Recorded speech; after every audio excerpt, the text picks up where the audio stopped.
नमस्कार, आपका स्वागत है एम्पावर पंचायत की पॉडकास्ट श्रृंखला में, जहाँ पर हम ग्राम प्रधान से बात करते हैं, जानने की कोशिश करते हैं कि ज़मीनी हकीकत क्या है। आज हमारे साथ जुड़ी हैं श्रीमती नीरू यादव जी, जिनको हॉकी वाली सरपंच के नाम से भी जाना जाता है। आप लांबी अबीर ग्राम पंचायत की ग्राम प्रधान हैं, जो तहसील बुआना, जिला झुंझुनू, राज्य राजस्थान में आता है। हमारे साथ जुड़ने के लिए बहुत-बहुत धन्यवाद। नमस्ते। हम स्टार्ट करते हैं नीरू जी, सबसे पहले आपकी यात्रा। आप कैसे प्रधान बनी? क्या आपके परिवार का कोई राजनीतिक इतिहास है?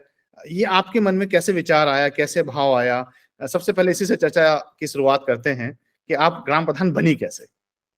देखो, मेरे फैमिली से कोई भी सरपंच नहीं है और कोई पॉलिटिकल पार्टी से भी कोई नहीं है। फैमिली में सभी जॉब करते हैं। कोई आर्मी के अंदर है, कोई गवर्नमेंट जॉब में है। तो फैमिली का कोई ऐसा नहीं है। मैं पहली सरपंच हूँ मेरे परिवार से। और चुनाव लड़ने का तो ऐसे ही सोचा था कि पहले मैं सिटी के अंदर रहती थी, शहर में। मेरे हस्बैंड हैं, वो गवर्नमेंट जॉब के अंदर है।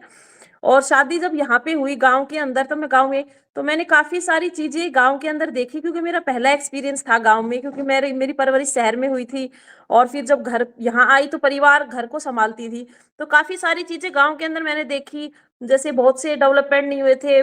महिलाओं की भी स्थिति मैंने ऐसी देखी कि कोई सुनवाई नहीं करता पंचायत के अंदर।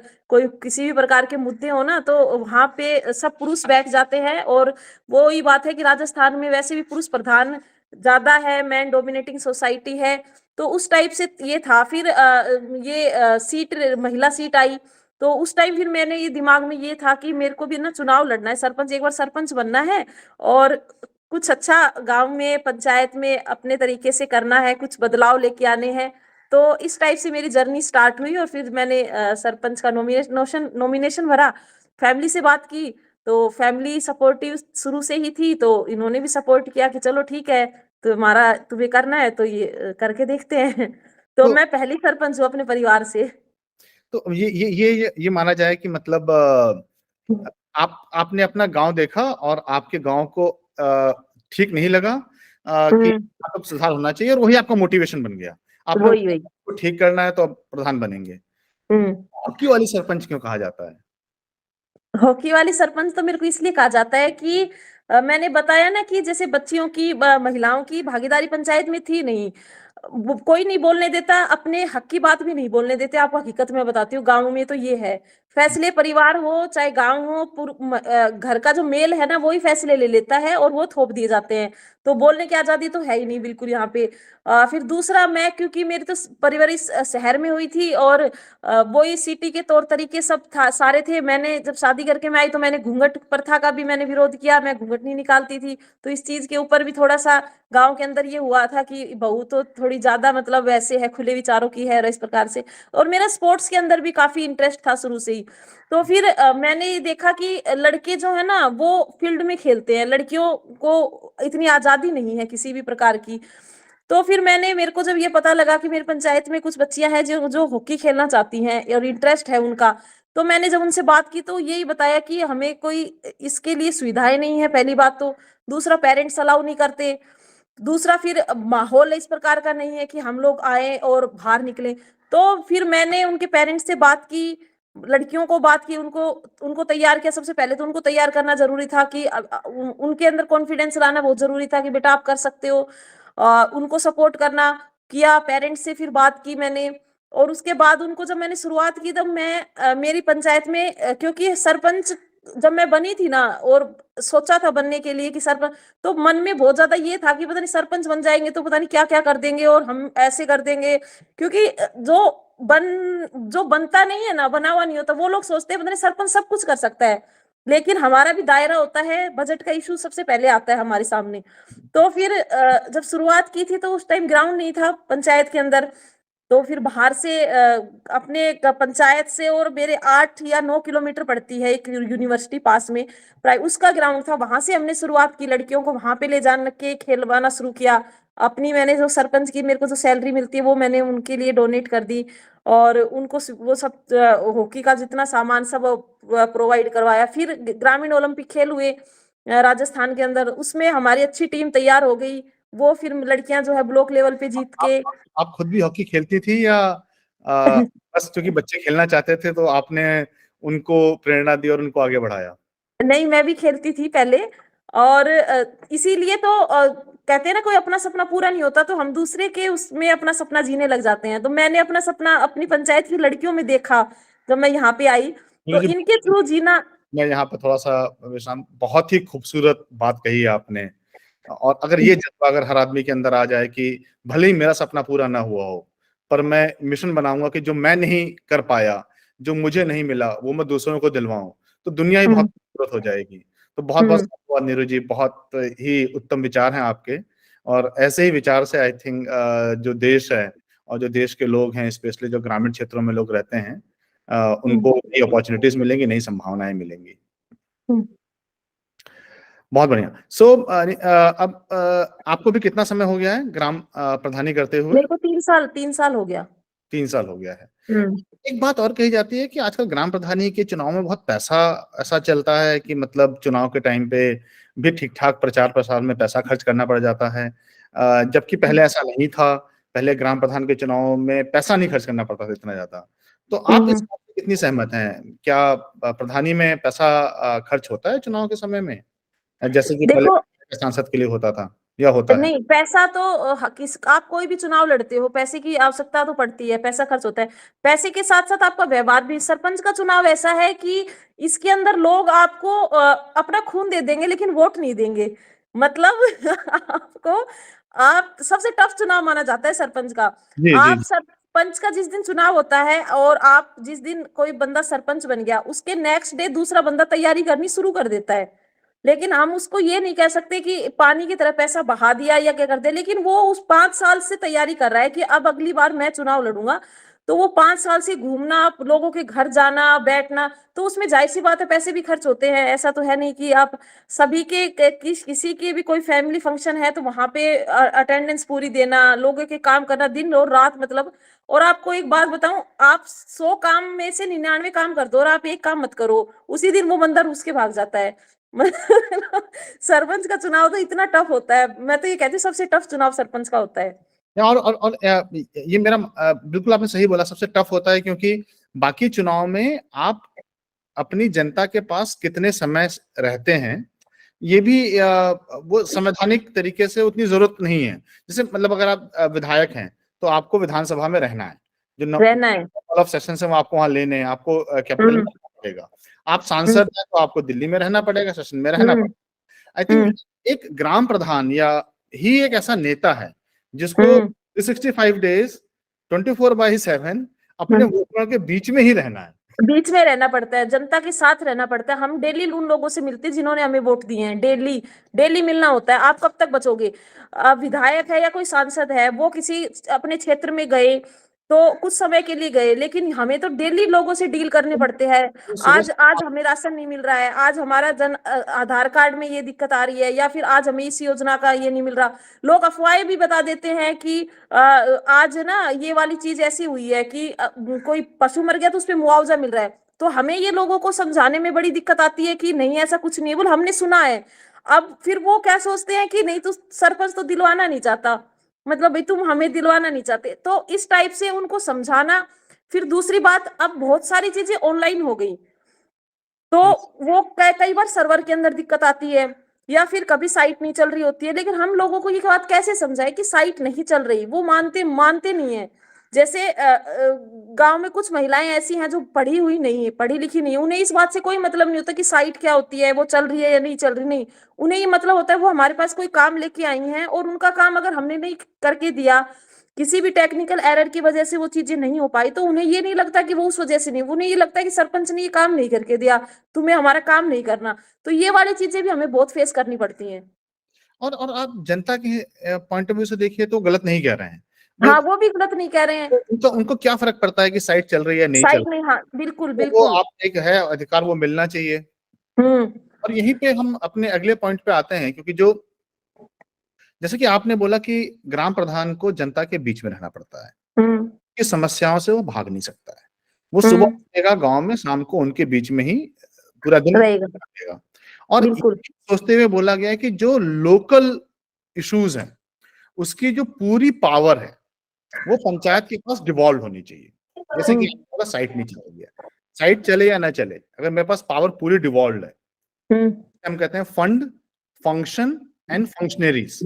हुँ, मतलब पैसा भी मेरे पास है, हुँ, फंक्शन उस पैसे को देने के जो भी तरीके हैं, चाहे वो टेक है, नॉन टेक है, लोग हैं, वो सारे फंक्शंस भी मेरे पास हैं।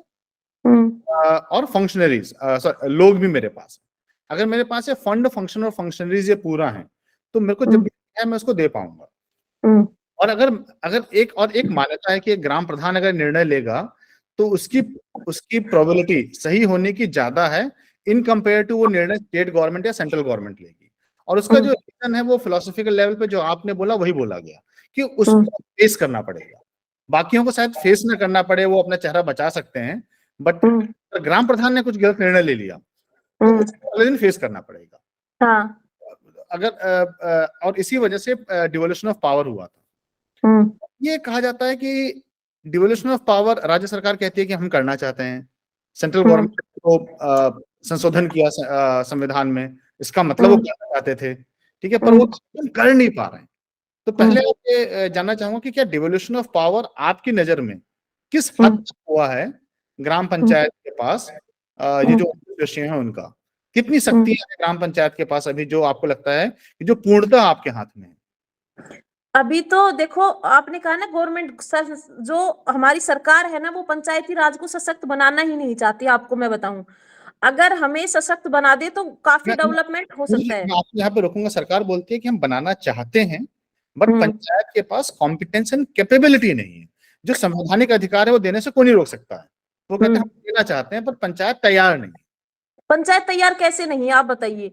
सिस्टम इन्होंने इस पर कहा, हम तैयार कैसे नहीं है। जैसे हमारे पास ग्राम सचिव है, वो जो भी है वो बाई टेस्ट दे के इंटरव्यू फेस करके उसके बाद लगाए जाते हैं, उनकी ट्रेनिंग होती है, टाइम ऑडिट हमारी होती है, हमारे काम की जांच है वो सब होती है। तो आप उस चीज को सिस्टम से करो ना, तो पंचायत तैयार क्यों नहीं है, किस कारण से तैयार नहीं है ये बताओ। हमारे पास एजुकेशन की बात करें तो स्कूल वगैरह है, आंगनबाड़ीज है हमारे, और सीएचसी वगैरह हमारे हैं, उप स्वास्थ्य केंद्र सब है हमारे पास में। पंचायत के अंदर गांव का और डेवलपमेंट का तो सब सोर्स हमारे पास है, फिर हम तैयार कैसे नहीं है। तैयार ऐसे नहीं है कि वो कहते हैं कि ये जो पैसा है, ये हम्म, टैक्स पेयर मनी है।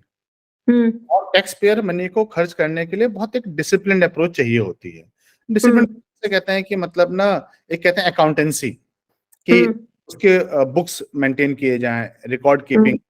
हम्म, अ, हम्म, मान लीजिए टैक्स पेयर पैसा राज्य सरकार या केंद्र सरकार कैसे खर्च करती है, कि पहले हम्म, आपको बजट एलोकेट करने से पहले आपको प्लानिंग करनी पड़ेगी, कि आप हम्म, क्या-क्या कार्य करने हैं, उसके लिए हम्म, कितनी धनराशि की ज़रूरत है। हम्म, उसके बाद आपको बजट डिमांड करना पड़ेगा, फिर बजट हम्म, एलोकेट होगा, फिर हम्म, आपको प्रोक्योरमेंट करना पड़ेगा, टेंडर प्रोसेस वगैरह हो गई, हम्म, ठीक है? उसमें हम्म, ट्रांसपेरेंसी एंश्योर करनी पड़ेगी, फिर आपको हम्म, उसको एग्ज़ीक्यूट करना पड़ेगा और पैसे को वैसे ही यूटिलाइज़ेशन सर्टिफिकेट के अगेंस्ट रिलीज़ करना पड़ेगा। और हम्म, उसके बाद ये पूरी जो अकाउंटिंग प्रोसेस है, आपको इसको हम्म, फॉलो करनी पड़ेगी, हम्म, और वो बुक्स कभी भी ऑडिट के लिए रेडी होनी चाहिए। तो ये हम्म, टैक्स पेयर मनी को हैंडल करने की जो कॉम्पिटेंस है, वो हम्म, पंचायत के पास नहीं है, ऐसा हम्म। बोला जाता है। नहीं, कैसे नहीं है, सब कुछ है। देखो, जीपीडीपी ग्राम डेवलपमेंट प्लान हम बनाते हैं, पूरे साल का बनाते हैं कि हमें पंचायत में किस किस चीज की ग्राम सभा हम लोग करते हैं। पूरी ग्राम सभा होती है, पंचायत की 2 बैठकें हैं वो होती है, साल में 4 ग्राम सभाएं होती हैं। उसके अलावा भी ऊपर से जब हमारे पास ऑर्डर आते हैं तो उस पे भी अलग अलग ग्राम सभाएं होती है, हर चीज जीपीडीपी की अलग ग्राम सभा होती है। तो गांव में कौन कौन से डेवलपमेंट के काम होने हैं वो पूरा रिकॉर्ड हमारे पास होता है। बाकायदा ऑडिट हमारे पास होती है, टेंडर प्रक्रिया है वो हमारी प्रॉपर तरीके से होती है कि 1 साल के लिए टेंडर दिया गया, उसमें क्या क्या काम गया। हमारे पास तो एक एक पैसे का हिसाब होता है, रिकॉर्ड बुक हमारे पास होती है। अब तो सब कुछ ऑनलाइन हो गया, पेमेंट तक ऑनलाइन होती है, तो फिर हमारा और ऑडिट भी होती है हमारी, तो ऐसा नहीं है। मैं बिल्कुल एक प्रैक्टिकल एग्जांपल लेता हूँ। मान लीजिए हम्म, आपने बनाया छोटा-सा, ठीक हम्म, है? जो आपने अनटाइड फंड से बनाया। हुँ, बोला कि भाई मेरे को यहाँ पे गाँव में इस जगह पे हमेशा कीचड़ भर जाता है, जो कि हुँ, बीमारी का घर बन रहा है। ठीक है? हुँ, पानी की वजह से। तो एक काम करते हैं, थोड़ा-सा फंड बनाते हैं और हुँ, इसको मिट्टी से पाट-उट करके इसको थोड़ा-सा पक्का कर देते हैं। ठीक है? या हुँ, इसके ऊपर कुछ पेड़-वेड़ लगा देते हैं, बागल कुछ आपने एक छोटा-सा प्रोजेक्ट बनाया। हुँ, इस प्रोजेक्ट को आपने बनाने के लिए आपको प्रोक्योरमेंट करना है। तो अब हुँ, आप ही को अपनी टेंडर प्रोसेस पूरी करनी है। तो आप कहते हैं कि आपके अंदर वो कॉम्पिटेंस है कि आप एक छोटा-सा टेंडर निकाल करके ठीक किसी पार्टी को सेलेक्ट कर सकते हैं या हुँ, इसका बजट एस्टिमेशन कर सकते हैं। आपके पास इंजीनियर तो है नहीं, तो आप बजट हुँ, एस्टिमेशन कैसे करेंगे? क्योंकि इसमें थोड़ा-सा हुँ, सिविल वर्क होना है। तो बजट हुँ। एस्टिमेट कौन करेगा, कितना सिविल वर्क होना है? नहीं, इंजीनियर कैसे नहीं होते? हमारे पास इंजीनियर होते हैं बाकायदा। जेटीओ हमारे पास होता है, एईएन हमारे पास होता है, पंचायत समिति के अंदर होते हैं ये तो सारे हमारे पास। एमबी हमारी जो होती है, वो जो इंजीनियर होता है पंचायती राज का, वो भरता है उस एमबी को। तो क्या नीरज जी ये बात सिस्टम तो हमारे पास भी पूरा है ये तो। नीरज जी बात ऐसी तो नहीं है कहीं कि आप क्योंकि एक काफ़ी सफल ग्राम प्रधान हैं और हाँ, काफ़ी पैशनेट हैं, ऐसा तो नहीं है कि मतलब सरकार का ये मानना है कि आपके पास वो सारी प्रोसेस एंड प्रोसीजर्स हैं, बट ज़्यादातर हाँ। ग्राम प्रधान के पास नहीं है, इसलिए वो नहीं, डिवोट नहीं, सबके नहीं वो सबके पास होती हैं वो तो। वो तो पूरा सिस्टम ही इस तरीके से बना हुआ है। एमबी तो जेईए नहीं भरेगा, ज़ाहिर-सी बात है उसको ही है, एस्टीमेट वो बना के देगा। मनरेगा से भी अगर हम कोई काम कर रहे हैं, जोड़ खुदाई का कर रहे हैं, तो उसका पूरा एस्टीमेट बाकायदा बनाया जाता है कि इसमें इतने पैसे लगेंगे, पूरा प्रोजेक्ट ऐसे है और इतना इसमें काम होना है और इतने टाइम तक चलना है। वो सारा बनाया जाता है बाकायदा। हर ये जो चीज़ को नापा जाता है। बनाया जाता है, वो आपके निर्देश के अनुसार बनाया जाता है, आप उसको देख-रेख में बनाया जाता है या उसमें आपकी भागीदारी है कि आप केवल एक ना आप एक कंट्रीब्यूटर हैं, बट आप उसको ओन नहीं करते हैं। हुँ। मतलब आपका फुल कंट्रोल नहीं है, आप कंसल्टेशन भूमिका में हैं। नहीं, वो हम बताते हैं कि हमें ये सब काम करना है, तो जेईएन को पता होता है कि कितना एस्टीमेट वगैरह सारा टेक्निकल नॉलेज तो पूरी जेईएन को होती है क्योंकि उसने पढ़ाई वो वाली पढ़ी हुई है, तो हुँ, वो पूरा उसमें बताता है, कंप्लीट उसको अपना तैयार करता है। बाकी और जैसे पीडब्ल्यूडी की अगर हम बात करें तो उसके अंदर जो जेईएन है या एईएन है या एक्सएन है, इंजीनियर हैं, वो सारा एस्टीमेट बनाते हैं कंप्लीट कि कितनी रोड है, किसकी कितनी लंबाई है, कितनी करोड़ की रोड बनने वाली है, तो वो सारा करते ऐसे ही पंचायती राज के अंदर होता है। होता तो हमारे साथ भी वही सब है। आपका पिछले 1 साल में या 3 साल हो गए हैं, तो ऑन एन एवरेज 1 साल में आपकी पंचायत में कितने रुपए का काम होता होगा?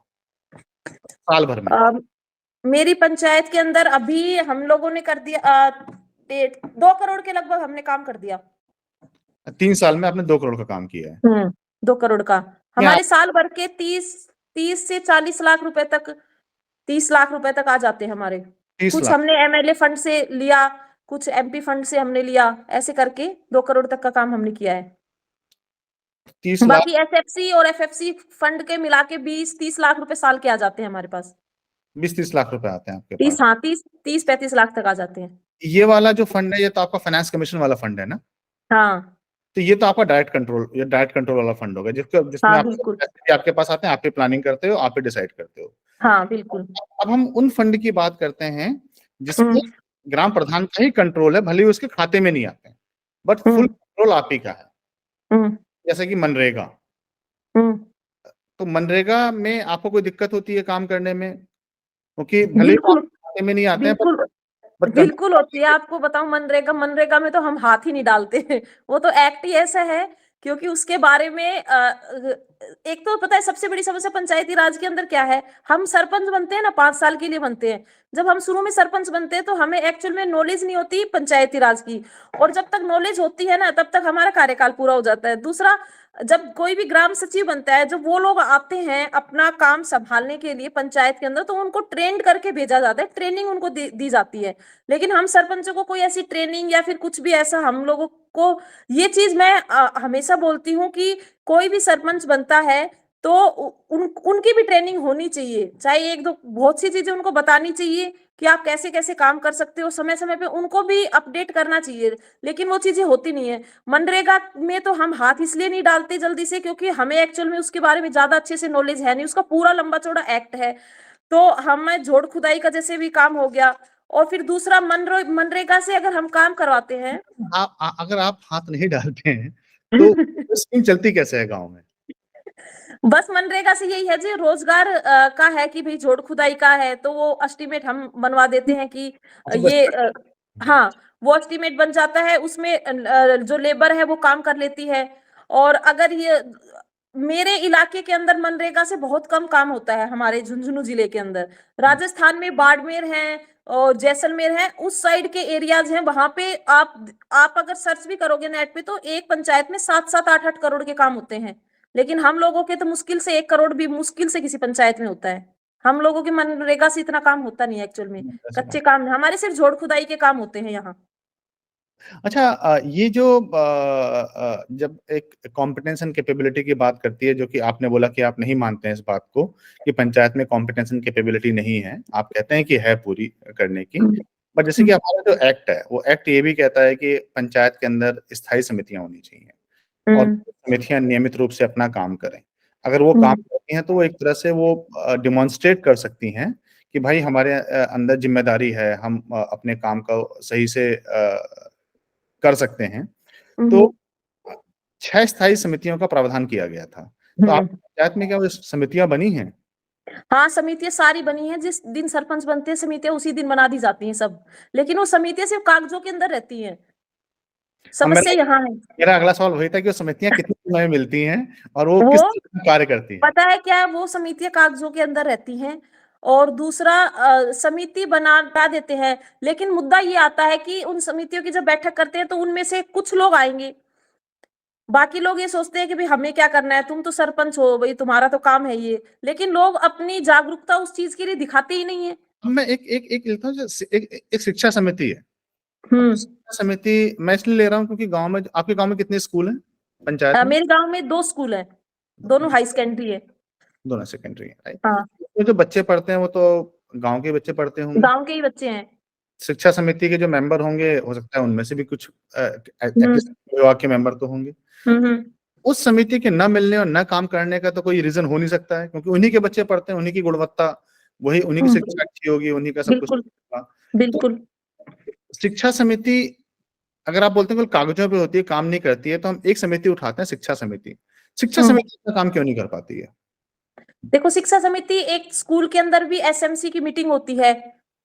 हुँ। जिसमें एक तो सरपंच रहता है और बाकी पंच वगैरह और गांव के कुछ लोगों को मिला के एक वो भी रहती है, उसकी भी मीटिंग्स होती हैं महीने में 2 महीने में, इस प्रकार से भी स्कूल में क्या क्या दिक्कतें हैं, किस प्रकार से क्या है, वो सब मीटिंग्स तो होती हैं। अगर टीचर टाइम पे नहीं आ रहा है तो लेकिन उसमें ये है ना कि उनको सैलरी तो राजस्थान गवर्नमेंट दे रही है टीचर्स को।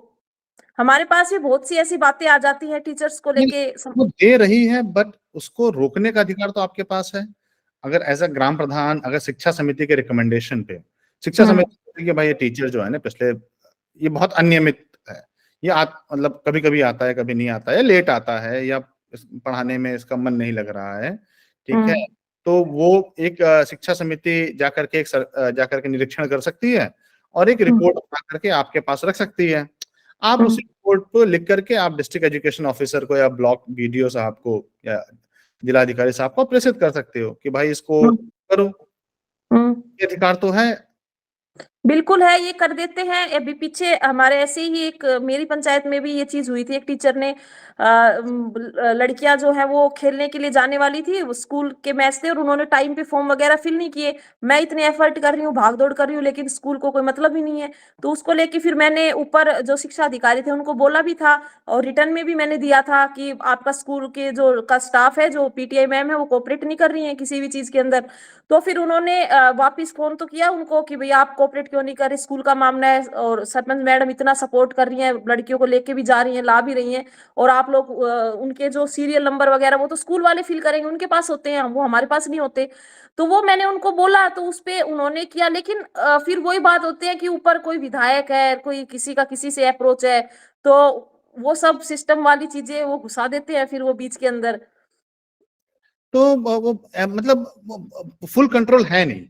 फुल और वो कंट्रोल नहीं है। और जो मीन्स जो दिखाए जा रहे हैं, ठीक है? और यहीं पे एक पॉइंट आता है जो 73rd अमेंडमेंट की बात करते हैं, जिसमें हुँ, एब्सोल्यूट डिवोल्यूशन ऑफ पावर की गई थी हुँ, कि स्कूल पूरी तरीके से ग्राम पंचायत के अधीन हो, पूरी तरीके से। मतलब हुँ, नियुक्ति से लेकर के सैलरी डिसबर्समेंट, अटेंडेंस के बेसिस पे सैलरी काटना, भले ही पैसा जो है वो ग्राम प्रधान को ना मिले, बट ये एंश्योर हो कि भाई पैसा तभी इसकी जो पूरी मॉनिटरिंग है वो होने के बाद ही, ठीक है, एक ट्रेजरी की तरह पैसा कोई भी रिलीज कर सकता है। पैसा रिलीज करना बड़ी बात नहीं है, बट वो फुल कंट्रोल। तो आपके हिसाब से जो स्कूल का जो मैनेजमेंट है उसका फुल कंट्रोल ग्राम प्रधान के पास नहीं होता है? नहीं, पूरा नहीं होता उसका। क्या आप स्कूल की बात छोड़ते हैं, हम एक छोटे उस पे बात करते हैं, हम आंगनबाड़ी की बात करते हैं। पहले आंगनबाड़ी, अभी अभी तो सरपंचों को पावर देने के बजाय उनके पावर तो छीन लिए गए हैं।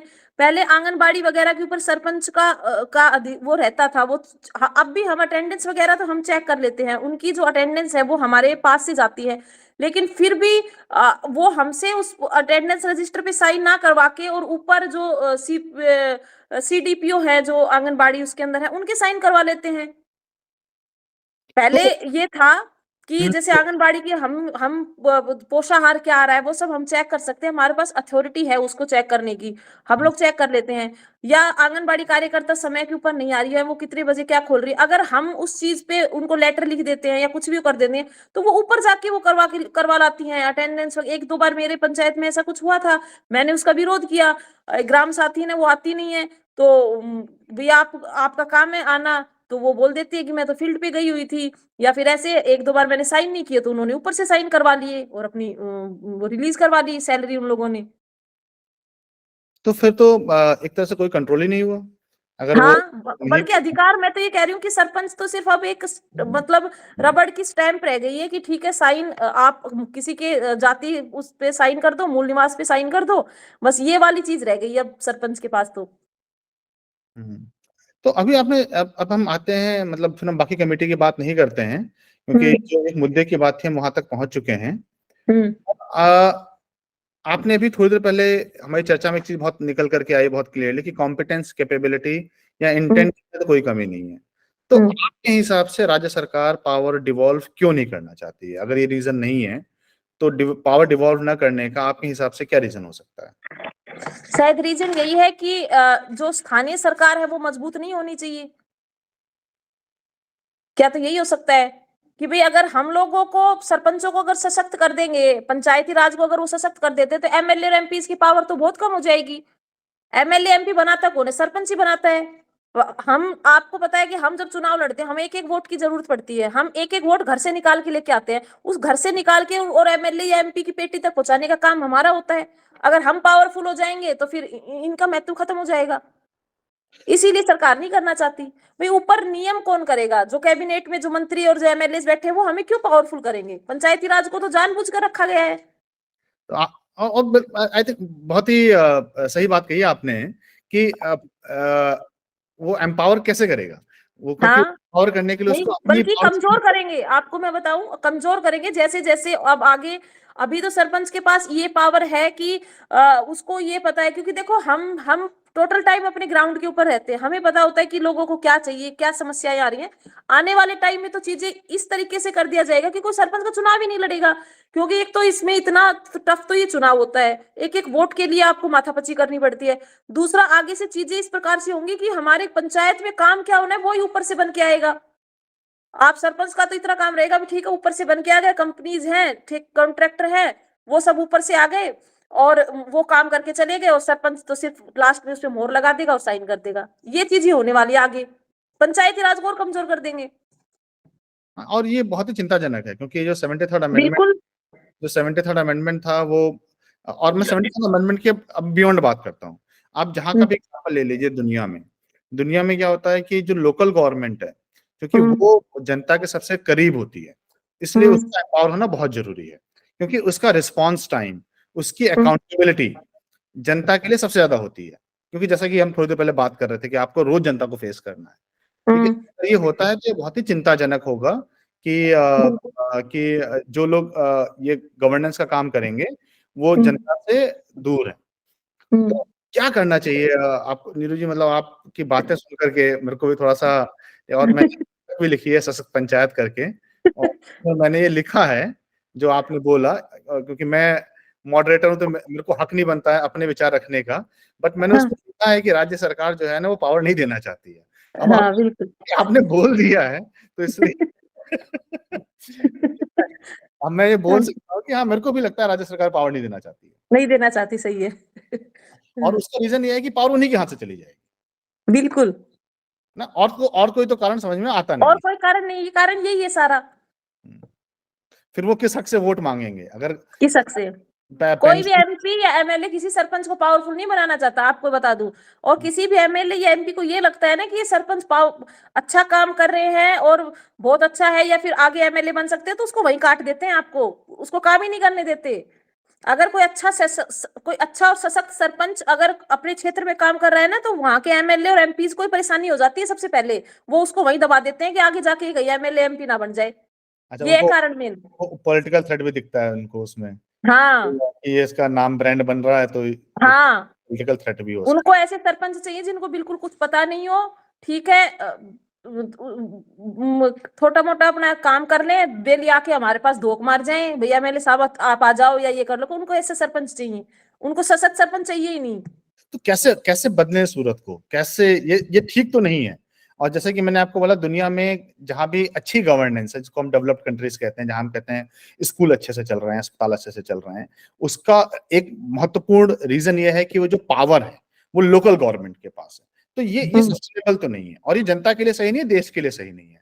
तो इसको बदलें कैसे? आपके क्या विचार है? देखो, मैं तो ये कहती हूँ, पंचायती राज सबसे पहले तो सरपंच जिसको चुनना है, युवा पीढ़ी को मौका देना चाहिए।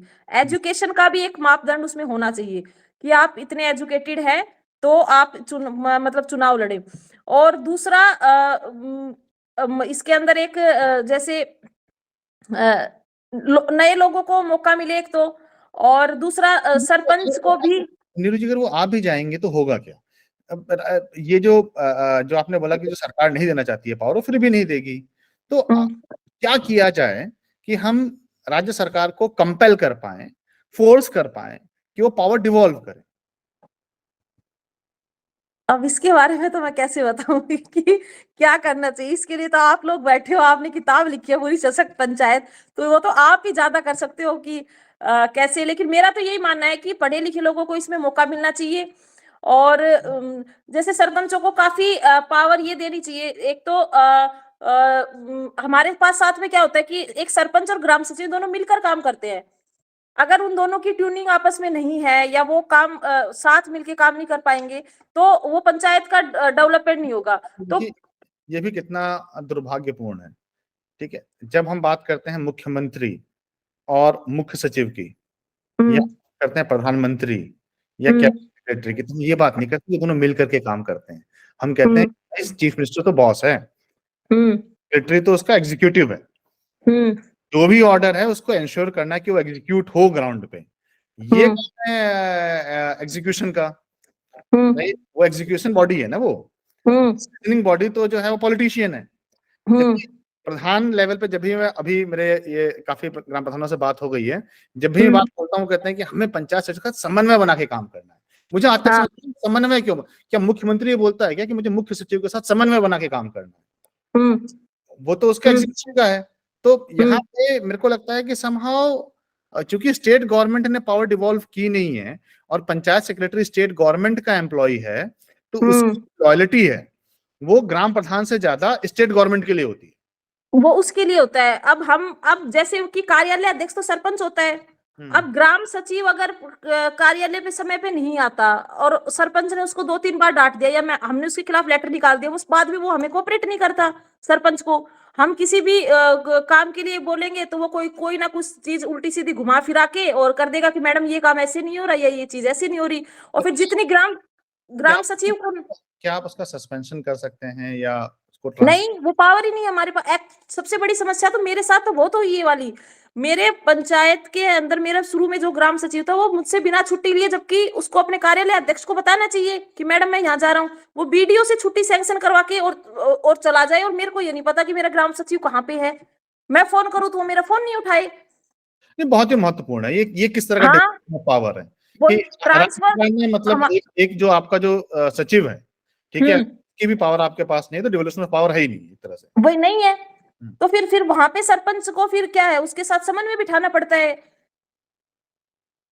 तो ये वाली समस्या, वो तो स्टेट गवर्नमेंट के लिए काम करता है पूरी तरीके से। ना तो हम उसका वो कर सकते, ना हम उसकी एसीआर भर सकते। उसकी एक बीडीओ की एसीआर भरने की पावर तो एक प्रधान के पास है, ब्लॉक अध्यक्ष के पास। एक एक जिला प्रमुख की उसकी सीईओ की जो एसीआर भरने की पावर है वो जिला प्रमुख के पास है, लेकिन एक ग्राम सचिव ही एक ऐसा है जिसकी एसीआर भरने की पावर है वो बीडीओ के पास है। तो वो तो बीडीओ का कर्मचारी हुआ, कार्यालय अध्यक्ष का तो नहीं हुआ, सरपंच का। तो अब उसको एक बार ये मन में ये तो रहे कि अगर मैं गलत काम करूंगा तो सर अगर पावर उनके पास भी है, आपके पास एक तो होता है बोलने का अधिकार कि चलो ठीक है आप चिट्ठी लिख सकते हो, चिट्ठी तो कोई भी लिख सकता है, चिट्ठी हाँ सामान्य आदमी भी लिख सकता है, हाँ बट ऑन पेपर आपके पास पंचायत सचिव को कंट्रोल करने के लिए कोई अधिकार नहीं है। ट्रांसफर का हमारे पास अधिकार नहीं है कुछ भी। अगर वो काम नहीं कर रहा ठीक से तो मैंने तो खूब लेटर निकाले हुए हैं, मेरे को शुरू शुरू में बहुत दिक्कत, मैंने खूब लेटर निकाले। आपका जो सचिव है वो आपका डेडिकेटेड है या वो शेयर्ड है कुछ ग्राम पंचायत में? मतलब एक नहीं, उसके पास दो है मेरे पास। जो अभी जो सचिव है उसके पास 2 पंचायतें हैं, पहले जो सचिव था उसके पास 3 पंचायतें थी। तो फिर वो पता है क्या करते हैं, वो क्या कहते हैं कि मैडम आज उस पंचायत के अंदर उसमें काम था, या फिर मैडम आज आज फिर वो लोग कह देते हैं आज हमारी पंचायत समिति के अंदर मीटिंग है, या आज हमारी वो। तो उस चीज को कैसे हम वो करें? ये बहुत ही चिंताजनक विषय है। अगर नीरू जी जैसे सशक्त ग्राम प्रधान, जो कि हमने उनसे जो अभी चर्चा की, हमने देखा कि वो कितनी बोल्ड हैं, कितनी ओपिनियटेड हैं, उसके बाद भी अपने ग्राम सचिव को बाध्य नहीं कर पा रही हैं। तो ये सोचने की जरूरत है कि बाकी ग्राम प्रधानों के साथ कितनी दिक्कतें आती होंगी, वो कैसे अपने काम को करने के लिए उनको जो रिसोर्सेज चाहिए, एक तरफ हम कहते हैं कि मतलब वो रेडी नहीं है, और दूसरी तरफ जो एक सबसे मेन रिसोर्स है सचिव, हम अभी तक हमने उनको वही मुहैया नहीं कराया है। हमने एक तरह से आई थिंक 30 साल निकाल दिए हैं और हमने स्टार्ट ही नहीं किया। बिल्कुल, ग्राम सचिव को अगर वो ठीक से काम नहीं कर रहा है या फिर मेरा एक, चूंकि आपने बोला भी आपने किताब लिखी है तो आपको पता होगा, तो मेरे को एक हमेशा एक ना मन में एक सवाल रहा और मैंने किताब में लिखा, और मैंने लिखा आज तक जनता ने, मैंने सारी पॉलिटिकल पार्टी का अपनी किताब में एक चैप्टर लिखा है कि उनका जो मैनिफेस्टो है या जो उनके बायलॉज हैं, राइट, उनके बायलॉज में उनके विचार पंचायत को लेकर के क्या है या लोकल गवर्नमेंट को लेकर के क्या है। तो राष्ट्रपिता महात्मा गांधी के बहुत अच्छे विचार थे पंचायत को लेकर के, ठीक है, बट जो जो बायलॉज हैं उसमें कहीं किसी भी पार्टी के मुझे क्लियर विचार नहीं मिले। और उससे ज्यादा जब इलेक्शन में जब हम प्रोमिसेस करते हैं, जैसे कि अभी भी इलेक्शन हुआ, अभी मध्य प्रदेश वाला है, उसमें ना जब मैनिफेस्टो रिलीज किया गया उसमें 100 वादे किए हैं और उनका हुआ था, तो इन वादों में कभी भी पंचायत के सशक्तिकरण का वादा मुझे नहीं दिखता है ना। मैंने आपको बता दिया ना, कोई नहीं करना चाहता एक सरपंच को पावरफुल। आपने ये भी मेरे को बताया कि सरपंच के पास सबसे ज्यादा वोट कंट्रोल है, तो उसी के पास है। पॉलिटिकल पार्टीज को क्यों नहीं बाध्य कर पाते हैं कि वो अपनी मैनिफेस्टो में लिखें कि हम डिवोल्यूशन ऑफ पावर करेंगे, और जो पार्टी करेगी हम इस बार उसी के साथ हैं। तो ये मैंने किताब में लिखा कि मतलब ऐसा करना चाहिए। आपको क्या लगता है कि क्यों नहीं हो पाता है, मतलब हम क्यों नहीं बाध्य कर सकते हैं पॉलिटिकल पार्टीज को? देखो, ये इसलिए बाध्य नहीं कर सकते हैं क्योंकि चुनाव 5 साल में होते हैं। मैं सरपंच बनी हूं तो जाहिर सी बात है मुझे एमएलए फंड की आवश्यकता होती है, एमपी फंड की आवश्यकता होती है, काम निकलवाने होते हैं ऊपर कोई भी किसी भी प्रकार मैटर। तो सरपंच फिर उस समय वो उसको सिर्फ इतना रहता है कि मैं मेरे 5 साल का कार्यकाल अच्छे से करके चला जाऊं। ये तो है नहीं कि भाई मेरे को पता नहीं दोबारा चांस मिलेगा या नहीं मिलेगा। तो वही बात है, अपना स्वार्थ सबके आड़े आ जाता है। अभी हमने आंदोलन किया राजस्थान के अंदर, हमारे सैलरी के लिए हमने आंदोलन किया, बहुत सी हमारी मांगे थी उसके लिए हमने आंदोलन किया, इतने पूरे ग्राम प्रधान की सैलरी के लिए आपने आंदोलन किया? हाँ, उसके लिए किया था क्योंकि हमें सैलरी नहीं मिलती, आप लोगों को 3,500 रुपए मिलते हैं हमें। हाँ, वही मानदेय मिलता है ना आपको, मानदेय जो सैलरी नहीं मिलती है, सैलरी नहीं, मानदेय जो मिलता है उसके लिए। और भी हमारी काफी टेंडर को लेके हमारी काफी सारी मांगी थी, और उनको लेके हम लोगों ने आंदोलन किया, बहुत बड़ा आंदोलन चला था। और कितने दिन तक महापड़ाव हमने जयपुर के अंदर डाला। लेकिन बस फिर वही बात में, शुरू में तो पूरे पूरे राजस्थान में कितने 11,000 से भी कितनी ज्यादा पंचायत सब टोटल वो आए, सारे उनके, लेकिन फिर वो थोड़े दिन तो रहा, लेकिन सबको पता था कि भाई इनको वापस जाना है अपने क्षेत्र में, हमारे यहाँ पे लोग परेशान हो रहे हैं साइन वगैरह के लिए, हमने साइनों के लिए मना किया, बहुत बहिष्कार किया हमने, लेकिन सरकार को भी पता था कि ये लोग 5 साल के रहने वाले, थोड़े दिन बैठेंगे, इनको भी अपना राज नहीं वो करना कि हमें लोगों ने चुना है तो हम अपना काम करके जाएं, तो वो फिर ठंडा पड़ गया। समस्या यहाँ पे आती है। हम्म। तो ये तो बात क्लियर है कि जब तक पॉलिटिकल पार्टीज मन नहीं बनाएंगी, क्योंकि सरकार क्या होती है, एक पॉलिटिकल पार्टी की सरकार होती है। जब तक जब तक ये जो पॉलिटिकल पार्टीज हैं, हमारी जो प्रमुख पॉलिटिकल पार्टीज हैं देश की, जब तक ये मन नहीं बनाएंगे कि हमको डिवोल्यूशन ऑफ पावर करनी है, तब तक नहीं होगा। और उसको बनाने का केवल एक ही तरीका है कि, क्योंकि ये भी वोट बैंक इलेक्शन में है, तो जब तक इनका वोटर इनको थ्रेट नहीं करेगा, मैं तुमको वोट नहीं दूंगा इस बार, और अगर दे भी दिया तो मैं बाद में विड्रॉ भी करूंगा। तो ये वोटर की तरफ से ये डिमांड क्रिएट करने के लिए क्या ग्राम प्रधान कुछ कर सकते हैं? क्योंकि ग्राम प्रधान, अगेन, वोटर सबसे ज्यादा ग्राम प्रधान के पास है, मतलब डायरेक्टली। तो क्या ग्राम प्रधान वोटर के साथ मिलकर के कुछ ऐसा कर सकते हैं कि जब अगली बार जब भी चुनाव है, राजस्थान में तो चुनाव आने भी वाले हैं, तो जब वोट मांगने आए तो उसको बोलें कि भाई पहले भैया हमको ये बताओ कि तुम बिल लेकर के, पंचायती राज एक्ट बना हुआ है, उसमें सारी पावर को दी गई हैं, राइट? और ग्राम प्रधान के न कहने की जगह, ठीक है, लोग ये बोलें कि भाई मेरा स्कूल ठीक से नहीं चलता क्योंकि मेरे स्कूल के गवर्नेंस की पावर मेरे पास नहीं है, आप मेरे को ये दोगे या नहीं दोगे? इन्हीं स्तर पे जो चीजें हैं, तो आपको लगता है पॉसिबल है, लोगों को इतना एजुकेट किया जा सकता है, उनको एम्पावर किया जा सकता है कि उस तरह की डिमांड रखें और पॉलिटिकल पार्टीज को बाध्य करें? सब चुनाव वगैरह जब आते हैं ना, तो ये लोग इतने बड़े बड़े वादे करके चले जाते हैं, उम्मीद के ऊपर तो सारी दुनिया चलती है, उस टाइम पे ये लोग कर देते हैं, फिर लोगों को भी आ जाता है कि भाई हम वोट नहीं देंगे तो कोई दूसरा बंदा वोट देगा, और मतलब इनमें से तो कोई ना कोई जीतेगा, लेकिन फिर वो लोग, क्योंकि जो जो चीज शुरू से चलती आ रही है ना, वो वैसे ही चलती है। अब एमएलए, अब सरपंच को भी उस टाइम पे ये रहता है कि भाई मैं एमपी से एमएलए से क्यों बिगाड़ू, मेरे को आगे भाई जीत गया है तो ये जीतेगा या कोई और जीतेगा, मैं वोट नहीं दूंगा, मैं मेरे 100-200 वोट रोक लूंगा तो ये बाकी लोग वोट देंगे। ये तो फिर एकदम चीज बिल्कुल ऐसी होनी चाहिए कि एक गांव पूरा ही विरोध कर दे इस चीज का कि हम वोट डालेंगे नहीं, हम नोटा पे देंगे, हम देंगे ही नहीं। तो ऐसी चीजें अगर एक बार होंगी, कोई बदलाव इस प्रकार का होगा, तो इनको समझ में आएगा कि ये वाली चीज, वरना वो पोलिंग कम हो जाएगी, लेकिन उनमें से कोई ना कोई तो बनेगा विधायक, तो उनको भी पता होता है, ये एमएलए वगैरह एमपी वगैरह सबको पता है कि वोट पड़ेंगे, चुनाव होंगे, हम ज्यादा वोट से जीतने होंगे तो कम से जीत जाएंगे, सिस्टम ऐसे ही चलना है, इसलिए वो इस चीज पे ध्यान नहीं देते, और फिर सबका स्वार्थ आगे आ जाता है, सब भूल जाते हैं। तो ऐसा लगता है कि दोबारा जन आंदोलन करना पड़ेगा। पर आपने तो जन आंदोलन किया, आप तो बैठे, थोड़ा उसका अनुभव साझा कीजिए, जो आपने जन आंदोलन किया, आप लोग धरने पे बैठे, उसमें क्या रहा, मतलब अंत में वो आंदोलन कहाँ तक पहुंचा, राज्य सरकार ने क्या उसको कुछ प्रोमिसेस किए या नहीं किए, उसके बारे में थोड़ा सा अपने विचार बताइए। हमारे एसएफसी की किस्तें नहीं आई थी, एफएफसी की हमारी किस्त नहीं आई थी, टेंडर प्रक्रिया पंचायत समिति में होती थी, पंचायत को होना चाहिए उसका अधिकार, ऐसे लेके कुछ मांगे थी भाई, नरेगा के अंदर भी काफी पंचायतों के खिलाफ लेटर वगैरह निकाल दिए थे, तो इस प्रकार से हमारी काफी सारी उसमें मांगे थी। तो उसके लिए शुरू में सब सरपंचों ने जोश दिखाया, सब आगे एक दिन के लिए 3 दिन का महापड़ाव डाला गया था। एक्चुअल में महिला सरपंच होके वहां पे 3 दिन तक रुकी, मोस्टली सरपंच एक दिन आए, फिर वो दूसरे दिन, सबको ये है कि भाई ये लोग चले जाएंगे, ठीक है, ये लोग मनवा के जाए, और हम, लेकिन किसी को ये नहीं पता कि अपनी लड़ाई हमें खुद लड़नी पड़ेगी। लेकिन मुद्दा ये है ना कि सिर्फ 5 साल के लिए हम तो सरपंच है, अगर लाइफ टाइम के लिए हो, उनको ये पता है कि हमें 58 साल तक इस चीज के लिए रहना है और हमें मिले, तो फिर वो लोग सोचते हैं कि ठीक है, बाकियों को जो मिला वो हमें भी मिल रहा है, तो ऐसे करके आ गए। 3 दिन तक महापड़ाव डाला, फिर दोबारा इकट्ठे हुए तो सब लोग इकट्ठे नहीं हुए, क्योंकि कोई ना कोई सरपंच किसी ना किसी विचारधारा के साथ है, उनके एमएलए उनको रोक लेते हैं कि भाई हमें तो एमएलए से हिसाब से ये काम है, सबके छोटे छोटे स्वार्थ रहते हैं, वो स्वार्थ आड़े आ जाते हैं, लोग इकट्ठा नहीं होते साथ में आके, भाई अपनी पावर हम लोग दिखाते ही नहीं है उनको कि हम ये चीजें करेंगे। एमएलए को भी पता है थोड़े दिन ये बैठेंगे, उसके बाद आना इनको हमारे पास ये कोई ना कोई काम के लिए। कुछ जो सशक्त सरपंच है उनको वैसे वैसे दबा देते हैं, और कुछ सरपंच ऐसे होते हैं जिनको ये रहता है कि ठीक है, हमें थोड़ा बहुत भी करना है, और वो करके अब हम क्यों ज्यादा वो एमएलए से या फिर सर गवर्नमेंट से हम क्यों, वो ज्यादा पावर तो इनके पास में है, इस प्रकार से हो जाता है सब। और इन सब चीजों में अंत में सबसे ज्यादा नुकसान जनता का ही होता जनता का ही होता है। है। स्कूल ठीक नहीं चल रहा है तो हम्म लोगों के ही बच्चों को अच्छी लोगों को शिक्षा नहीं हाँ। मिलती है।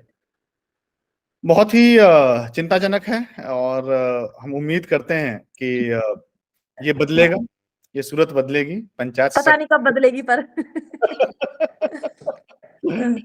तो नीरू जी बहुत अच्छा लगा मुझे आपसे बात करके, तो मैं इसको कंक्लूड करूँगा, बट उससे पहले आप आखिरी विचार, हाँ जी। कुछ अंतिम विचार रखना चाहेंगे या मैं कंक्लूड करूँ?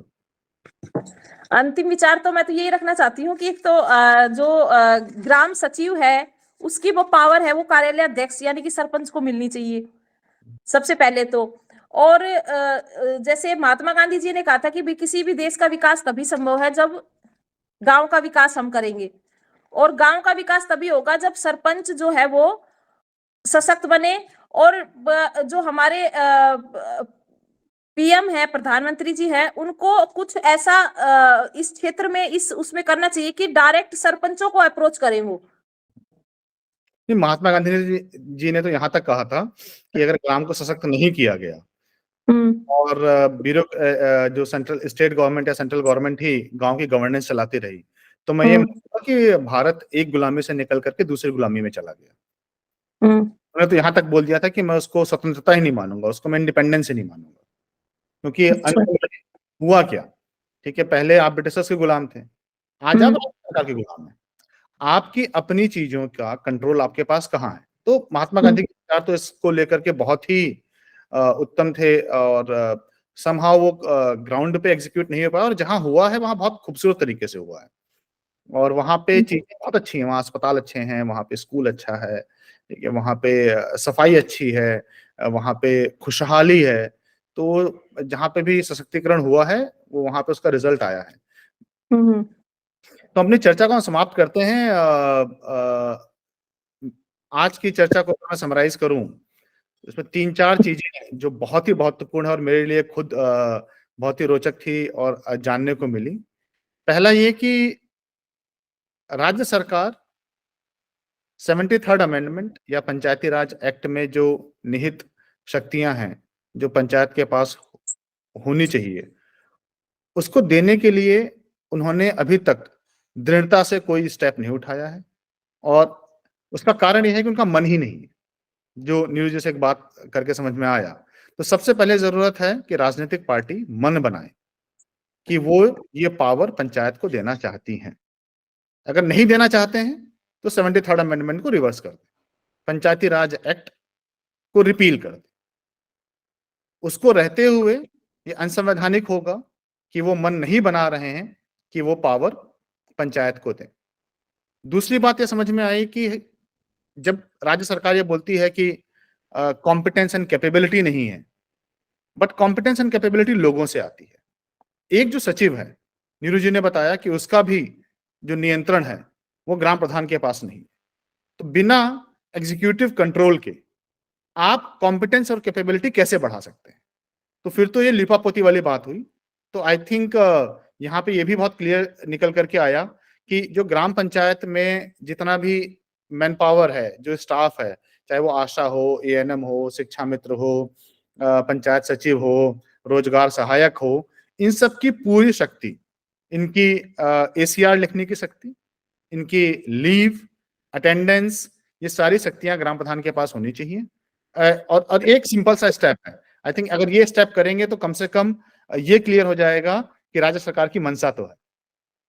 हमने ये भी बात की यहाँ पे कि किस तरह आपको ग्राम प्रधान बनने के लिए किसी पॉलिटिकल बैकग्राउंड की जरूरत नहीं है।